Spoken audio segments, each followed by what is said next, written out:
বিশেষ করেন আন্টি, আজকে আপনাকে রোস্ট করার জন্য আনা হয়নি, আপনাকে পচানোর জন্য আনা হয়নি। আজকে আপনাকে আনা হয়েছে আমার যে দর্শকরা আছে সেই দর্শকদের মধ্যে কিছু মিসকনসেপশন আছে বা কিছু দ্বিধাদ্বন্দ্ব আছে, এই দ্বিধাদ্বন্দ্ব পরিষ্কার করার জন্য আপনাকে আনা হয়েছে। আই ডোন্ট কেয়ার আমি কার কাছে কেমন, তুমি যে কত বড় মাল্টি ট্যালেন্টেড এবং তোমার ভিতরে যে কি পরিমাণের প্রতিভা জমে আছে, এই বিষয়গুলো আমার দর্শকদের আমি আজকে জানিয়ে দেব, মানে প্রকাশ করব তাদের মাঝে। বিশ্বাস করো আন্টি, আজকে তোমাকে পচানো হবে না, রোস্ট করা হবে না, তোমার প্রশংসা করা হবে, প্রশংসা। আচ্ছা, যার মানসিকতা যেমন আমি তার কাছে ঠিক তেমন। এই জন্যই তো আজকে আমার মেন্টালিটি ভালো নিয়ে বসেছি, তোমার প্রশংসা করার জন্য। আমি তোমার প্রশংসা করে মানুষকে শোনাবো, মানুষকে জানাবো, শুধু তোমার প্রশংসা করবো। হ্যালো গাইস, আসসালামু আলাইকুম, this is Kudrat and another back to new video. তো বরাবরের মতো আজকেও নতুন একটি ভিডিও নিয়ে আপনাদের মাঝে চলে আসলাম। তো আজকের যে টপিক, সেই টপিক হলো একজন আন্টির প্রশংসা করার জন্য আজকে চলে আসলাম। চলুন শুরু করা যাক।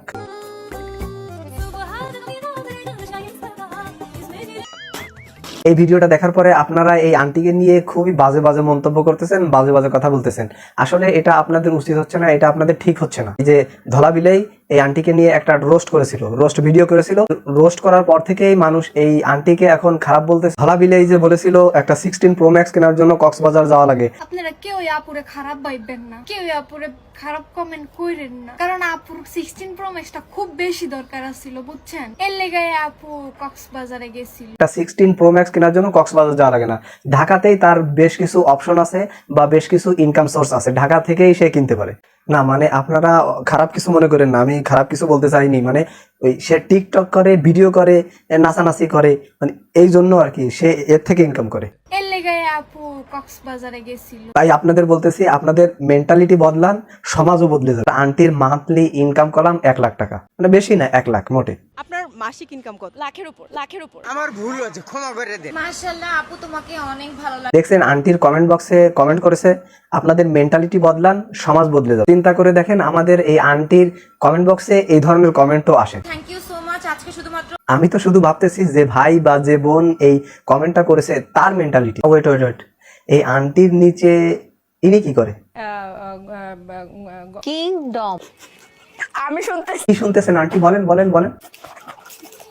কি হলো আন্টি, আপনি শুনলেন কি? মানে আপনাকে জিজ্ঞেস করা হয়েছে কিংডম, আপনি কি বুঝলেন, কি শুনলেন? রাত বাড়ায় কেলানোর কি আছে জায়গায়? কিংডম এটা কি খারাপ কিছু? হ্যাঁ, বেশি খারাপ কিছু। আপনার মন এবং আপনার আশেপাশের লোকজন, মানে কত বড় আজাইরা আর কত বড় নশ্বর যে জিজ্ঞেস করতেছে কিংডম, মানে মনে করতেছে খারাপ কিছু, বা মানে মনের ভিতরে চলে আসছে নেগেটিভ কিছু। আসলে মূলত কথা, মনের ভিতরে যা আসে মাথায় তাই ভাসে। আমি যা বুঝতেছি ওটা বললে ক্লিপ ভাইরাল হয়ে যাবে। আরে আন্টি, ভাইরাল হবে কেন? ভাইরাল হয়ে গেছে অলরেডি। না মানে আপনি হাত দিয়ে ধরা ছুঁয়ে দিয়ে না, মানে আপনি যে জায়গায় বসে থাকেন, আপনি যে জায়গা থাকেন, যেটার মধ্যে ওই মানে যেটার ভিতরে আপনি বসে থাকেন, ওইটা শুদ্ধ ভাইরাল হয়ে যায়। আল্লাহ তো তবে একটা কথা কি, আপনারা এই যে কিংডম যে প্রশ্ন করা হয়েছে না, এই প্রশ্ন বিষয় ও যে বলতেছে, এই বিষয়ে আপনারা সূক্ষ্ম একটা জিনিস ধরতে পারেন না। এই বিষয়টা হলো, মানে এখানে কিংডম বলতে ওর মাথায় চলে আইছে যে কিংডম মানে তো জগৎ, আর ওর যে অন্ধকার জগৎ, সেই জগতের কথা বলতেছে কিনা, এই জন্য ওই জায়গায় ওই মেন্টালিটির ভিতর নিয়ে গেছে। আর এর জগৎ কেমন তা তো আপনারা জানেন। কিংডম মানে জগৎ, আর এই জগতে তো তার জগতে তো খারাপ কিছু আছে, এই জন্য সে ওইটা ভাবতেছে, তার মাথায় ওইটা আইছে, ওইটা ভাবতেছে। এবার তো আপনারা ক্লিয়ার হয়েছেন, পরিষ্কার হয়েছেন। আমার এ বালা হয় না, বাট আমার সকল কুছ খবর রাখে, মন জানতে চায় এত মোহাব্বত কোথা থেকে আসে। আমার এই আন্টি তো খারাপ ভিডিও বানায়, খারাপ টিকটক করে, খারাপ ব্লগ ভিডিও বানায়, খারাপ নাচানাচি করে, তারপরেও কেন আপনারা এই আন্টিকে খোঁজেন, আন্টিকে পছন্দ করেন? হোয়াই? তার থেকে বড় কথা হলো, আপনারা তার ভিডিও দেখেন এবং ভিডিও দেখে কমেন্টসে লিখে দেন যে ভালো হয়ে যাও মাসুদ, ভালো হয়ে যাও। আচ্ছা, চারিদিকে সবাই যদি লয়াল মেই খোঁজে, তাহলে আমাদের মতো বেঈমানগুলো কোথায় যাবে? আপনারা দেখলেন তো যে আমি সাধে তার প্রশংসা করেছি, আমি তো প্রশংসা করতে বাধ্য হয়েছি, কারণ তিনি নিজের দোষ নিজেই প্রকাশ করে দিচ্ছে, জানিয়ে দিচ্ছে আসলে মেন্টালিটিটা কত বড় ভালো। আচ্ছা, আমাদের মতো বেঈমানগুলো কয়েকজনে এমন ভাবে পারে যে তার নিজের দোষ নিজে প্রকাশ করতে, মানে এরকম পারা সম্ভব না। আপনারা পারেন?